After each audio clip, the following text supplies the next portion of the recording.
دیکھیں میں نے اہل تشیع علماء سے بڑے علمی دلائل کے ذریعے اس چیز کو ہائی لائٹ کیا، اس کے جواب میں انہوں نے گالیاں نکالی ہیں، مجھے ناسبی کہنا شروع کر دیا، تو مجھے تو کوئی پرواہ نہیں ہے۔ اس کی وجہ یہ ہے کہ جب ان کی پبلک میرے دلائل سنتی ہے تو وہ اپنے علماء کو کہتی ہے کہ یار اس بندے نے جو بھی بات کی وہ کتاب و سنت سے دلائل رکھے ہیں اور منطقی دلائل رکھے ہیں۔ جو شیعہ کا ترہ امتیاز تھا وہ کیا ہے کہ وہ منطقی آپ کو باتیں کرتے ہیں لاجکس کے اوپر، کتاب و سنت میں نہ بھی لکھی ہوں۔ اب میں چونکہ سارے فرقوں سے نکل کے مجھے پتا ہے کہ میں نے کس طریقے سے بات کو رکھنا ہے کہ ان کو بات سمجھ آئے۔ اب میں جب ویسے ہی بات رکھتا ہوں تو وہ جواب میں کہتے ہیں تیری پھوپھی بھی ناس کی سی۔ اللہ کے بندو، سوال گندم جواب چنا، یعنی وہ ہمیں کہتے ہیں کہ آپ کے سنی بھی تو یہ کر رہے ہیں، بھائی ہمارا کوئی لینا دینا نہیں بھائی کسی کے ساتھ، آپ ہم سے بات کریں۔ ہم نے ایک سمپل بات رکھی تھی کہ کیا رسول اللہ صلی اللہ علیہ وآلہ وسلم کا پنجہ بنا کر مولا علی نے اپنے گھر پہ کبھی لگایا تھا؟ حالانکہ اگر اس کائنات میں کوئی پنجہ ہے نا جس کی شبیہ ہونی چاہیے تھی، وہ رسول اللہ کا مبارک ہاتھ ہے، جسے اللہ تعالیٰ نے سورہ فتح میں اپنا ہاتھ قرار دیا اور کہا اے نبی جب یہ آپ کے ہاتھ پہ بیعت کر رہے تھے، یہ تو اللہ کی بیعت کر رہے تھے، ان کے ہاتھوں پر اللہ کا ہاتھ تھا۔ یعنی نبی چونکہ نمائندہ ہوتا ہے دنیا میں اللہ کا، تو رسول اللہ کا ہاتھ اللہ کا ہاتھ۔ پھر سورۃ الانفال میں اللہ تعالیٰ نے فرمایا وما رمیتا اذ رمیتا ولکن اللہ رما۔ اے نبی جب آپ نے وہ کنکریاں پھینکی تھیں، اسپیسیفکلی تو یہاں غزوہ بدر کا ذکر ہے، حنین میں بھی ہوا تھا لیکن یہاں پہ بدر کا ذکر ہے، دونوں جگہ پہ نبی علیہ السلام نے جب ایک مٹھی بھر کے کافروں کی طرف پھینکی تو ان کی آنکھوں میں جا کے لگی اور مسلمانوں کو فتح ہو گئی۔ تو یہ کنکریاں آپ نے نہیں پھینکی تھی، یہ ہم نے پھینکی تھی، جبکہ آپ نے پھینکی تھی۔ دیکھیں الفاظ، تو نبی علیہ السلام کا ہاتھ تو اللہ کا ہاتھ تھا۔ مولا علی 5 سال تک کوفے میں رہے، کبھی آپ نے اپنے گھر پہ یا کوفے کی جامع مسجد جو آپ کا ہیڈ آفس تھا اس میں کوئی پنجہ بنوا کے رسول اللہ کا تو نہیں لٹکایا۔ تو میرے بھائی بعد کے جو پنجے آپ نے بنا لیے، دین میں خود سے چیزیں داخل کی ہوئی ہیں۔ یہ میں نے لاجیکل جواب دیا تھا، منطقی جواب۔ اب اس کا تو جواب کوئی نہیں۔ مولا حسن حسین جو ہے وہ سبیل کے اوپر ڈیوٹی کر رہے ہوتے تھے، بتاؤ بس ختم۔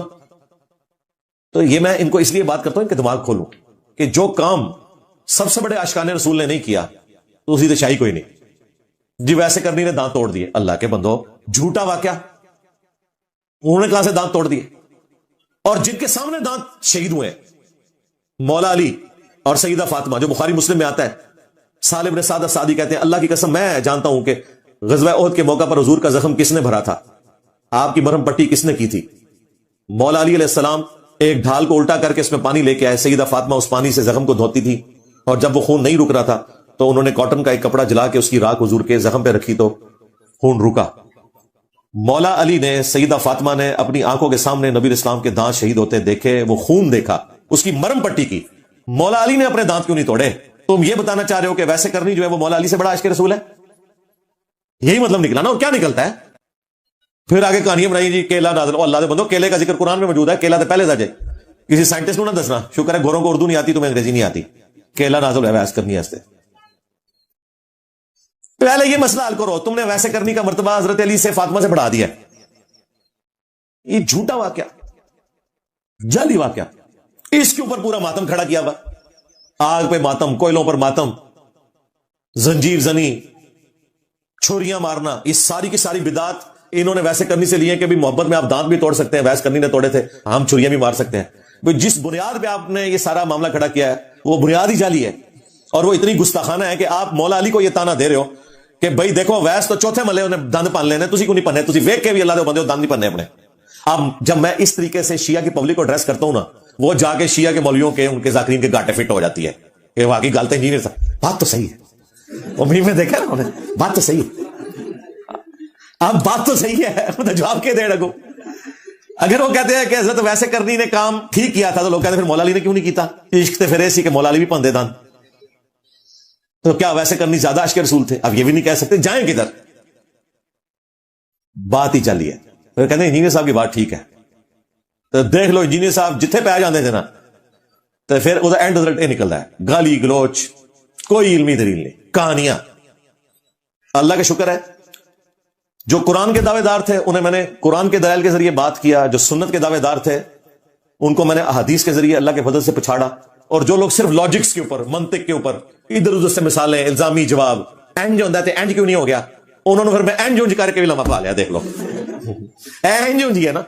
بریلویوں نے تماشا لگایا تھا, دیکھو جی 2 گھر ہیں, 12 ربیع الاول کا دن ہے, ایک گھر میں جھنڈیاں لگی ہوئی ہیں اور ایک میں کچھ بھی نہیں ہو رہا, بتاؤ عاشق رسول کون ہے؟ اچھا ایک عام آدمی کہتا ہے یار باقی بات تو ٹھیک ہے, ایک گھر سے ڈیک چل رہا ہے, نعتوں کی آواز آ رہی ہے, جھنڈیاں لگی ہیں, عاشق رسول تو وہی ہے. اب دوسرے بیچارے سہنے میں بیٹھے ہوئے تھے, وہابی بھی اور دیوبندی بھی. پھر میں بھی پہ گیا, میں کہا ادھر آؤ, آج باباؤں کے بابا تیار ہو جاؤ, ابو آ رہے ہیں. ہاں ابو جو آئے نا, ابو نے کیا چھڑ دے, یہ تو ربیع الاول ہے, 2 مہینے پہلے 10 محرم آیا تھا. ایک گھر میں مجلس ہو رہی تھی اور لوگ اہل البیت کو یاد کر کے رو رہے تھے اور اپنے زوم میں عشق اظہار کے لیے ماتم کر رہے تھے, اور دوسرے گھر میں کچھ بھی نہیں ہو رہا تھا, اور یہ میلاد والا گھر تھا جس میں کچھ نہیں ہو رہا تھا. اب بتاؤ میلادی ہو تم, عاشقان اہل بیت ہو یا شیعہ اہل بیت کے عاشق ہے؟ کہنا نہیں ہے کوئی عشق دی نشانی تے نہیں نا, یہ ثابت کو نہیں, تو تیرا بھی ثابت کوئی نہیں, لو سامو. تو جس کو جو پانا فٹ ہوگا ہم کریں گے. ہاں ایسا رینج ہے ساڈے کول جگہ ماسٹر کی ہے, اللہ کے شکر ہے. 10 محرم کے دن کالے کپڑے پہننا کیسا ہے؟ افسوس کی نیت سے نہیں, افسوس کی نیت سے نہ پہنے, ویسے آپ پہنے.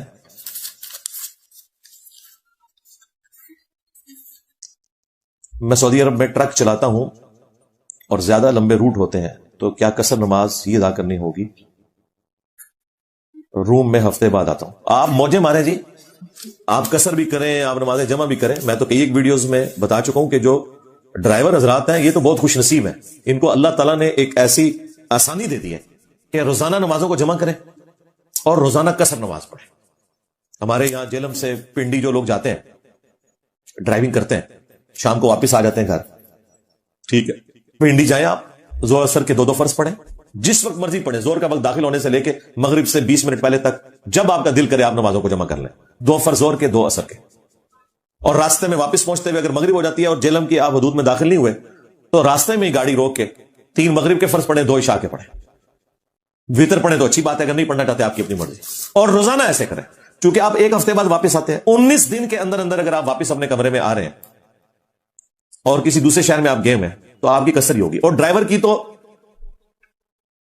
قصر ہی رہتی ہے کیونکہ وہ کہیں پر بھی نہیں رکتا, زیادہ زیادہ 2 یا 3 دن رکے گا. یہاں سے اگر کسی نے کراچی جانا ہے 1 مہینے کے لیے, ہے تو 19 دن سے زیادہ, لیکن کسی ایک جگہ پہ وہ 19 دن کے لیے نہیں رک رہا, تو 1 مہینے کا 3 مہینے کے لیے بھی کراچی جائے وہ قصر ہی پڑے گا.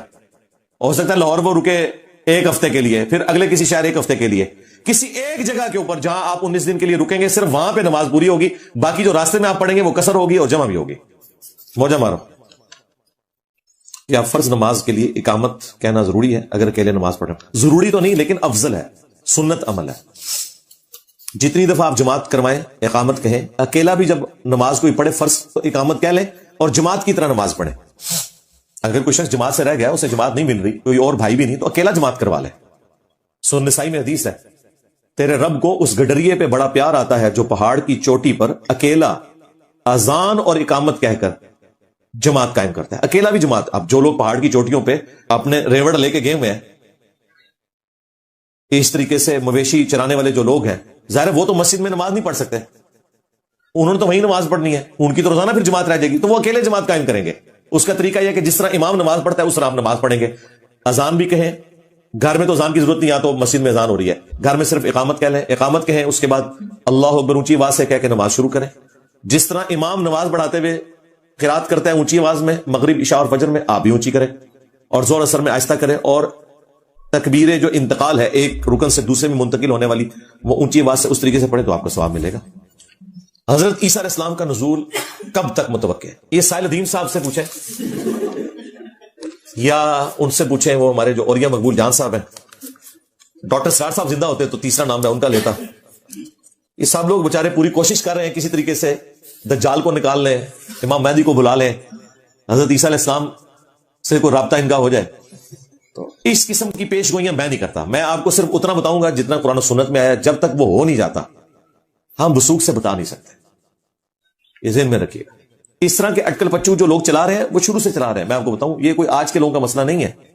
جب تک 1000 سال پورے نہیں ہوئے تھے نا نبی علیہ السلام کے دنیا سے تشریف لے گئے, پرانے بزرگوں کی آپ کتابیں پڑھیں تو وہ یہی کہتے تھے جی 1000 سال بعد قیامت آ جائے گی, اندازے لگاتے تھے. آج 1000 کے اوپر بھی 445 سال گزر چکے ہیں, پتہ نہیں ابھی کتنا عرصہ باقی ہے.